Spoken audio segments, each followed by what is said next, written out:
friends, welcome to my channel.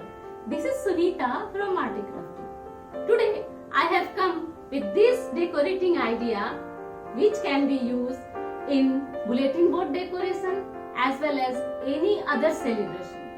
So let's get started.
Thanks for watching. Hope you like my video.